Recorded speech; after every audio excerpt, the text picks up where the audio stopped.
process, Jeff. We've been looking at a lot of parcels of land that have sat vacant for multiple years, and we're looking at how best to utilize those, how best to benefit the municipality going forward. And the two sites that we're talking about today is part of that process, and so that's what council is looking at right now. So then, how would you characterize this as that these are something that are proposed for sale, or that merely the municipality is actually exploring the feasibility of that and whether or not that is something responsible to do?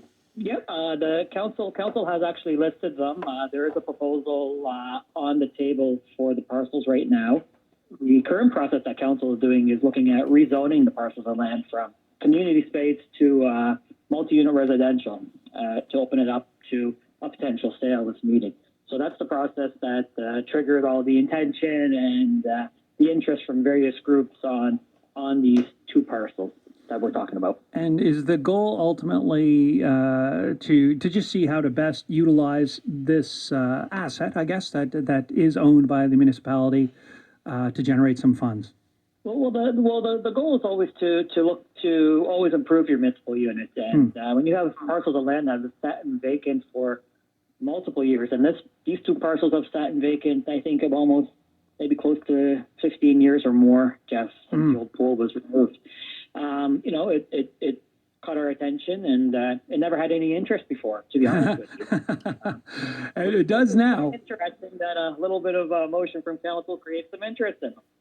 Well, and do you see any possibility? Is the council going, hey, well, you know what? Actually, maybe this is a resource that we hadn't thought of before. Is the interest, I guess, that this has stirred up, inspired council at all to maybe think, hey, there's another option here? Well, it's part of the process, Jeff, and again, through this rezoning process, we're in the fact-finding mode right now, and we're collecting all the data on it to see if there is possibilities of something else, or is the way we're thinking, is that the way to best benefit the municipality, or is there a different way?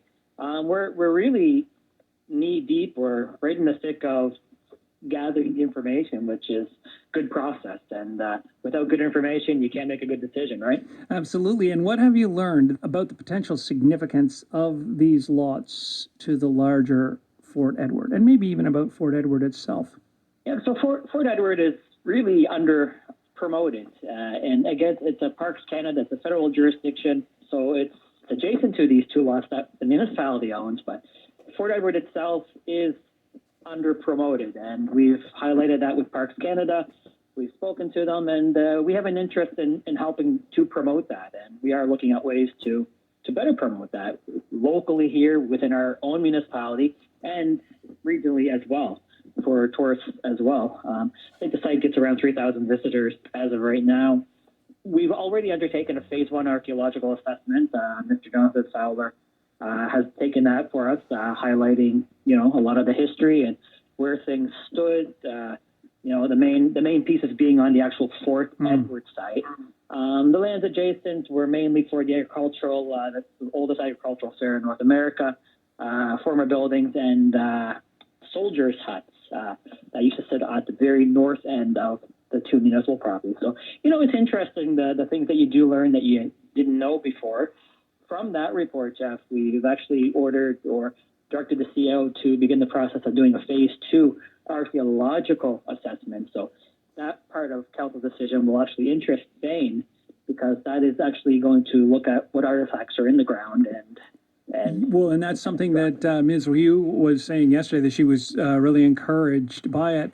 I'm interested to get your thoughts on the involvement of Park Canada, or maybe the investment of Parks Canada in this site, because it has an incredible history, an incredibly complex history, just because of the cultural strata that lay there. We have, indigenous inhabitation for thousands and thousands of years, maybe not on that site specifically, but all along the Avon there. Then, of course, the cathedral, or the Acadian church that was there, that was then, of course, replaced by this current blockhouse.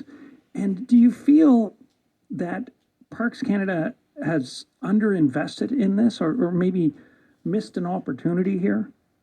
Parks Canada does a wonderful job promoting all their sites. Again, budgets will only take you so far.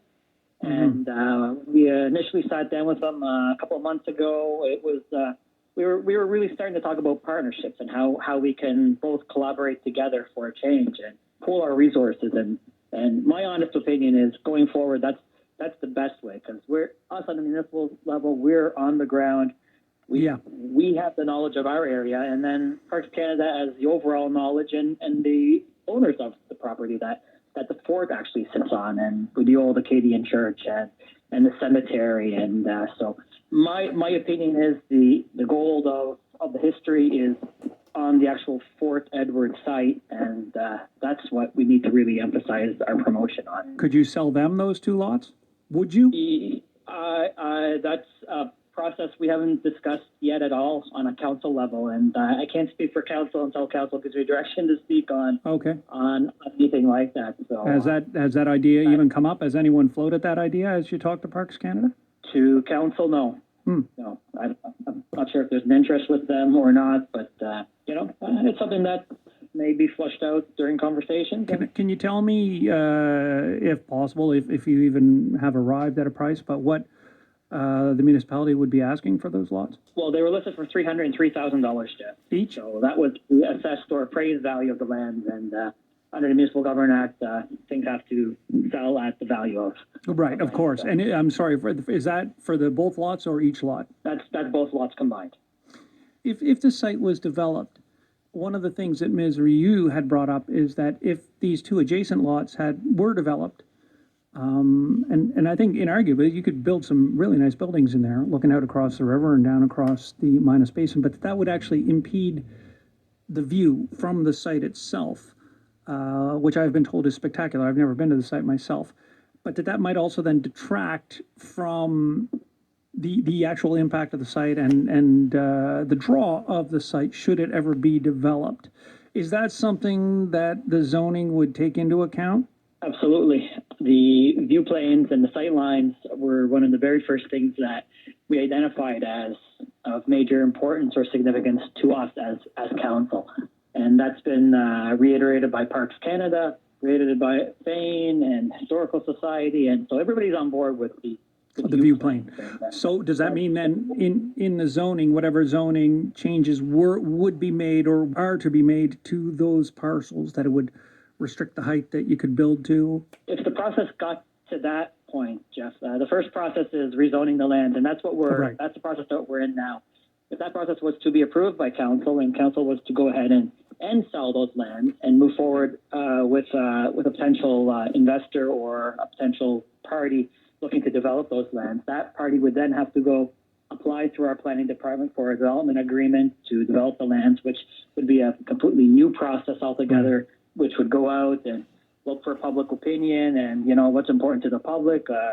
Again, view planes will be a major thing for council if they even get to that part. But so view planes they're not going away by any means, and that's the main key to the whole Fort Edward site itself. It's the whole purpose of the fort was for its view plane. Yeah. So. The final question I have for you, Mayor Zebian, is just what you make of the swell of interest around the world. Organizations like the Fédération Acadienne de la Nouvelle-Écosse have written letters. We've heard about a petition circulating in France on this issue. It does seem like that folks of Acadian culture around the globe are interested in this, and I'm just wondering what you make of that.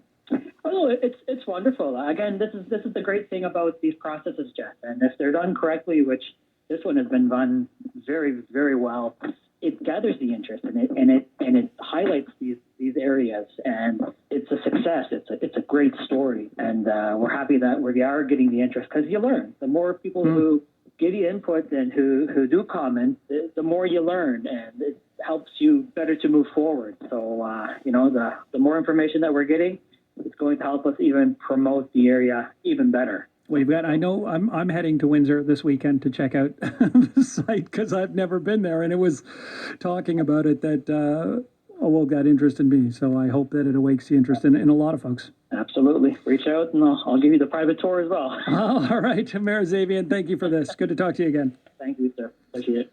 Abraham Zebian is mayor of West Hants Regional Municipality.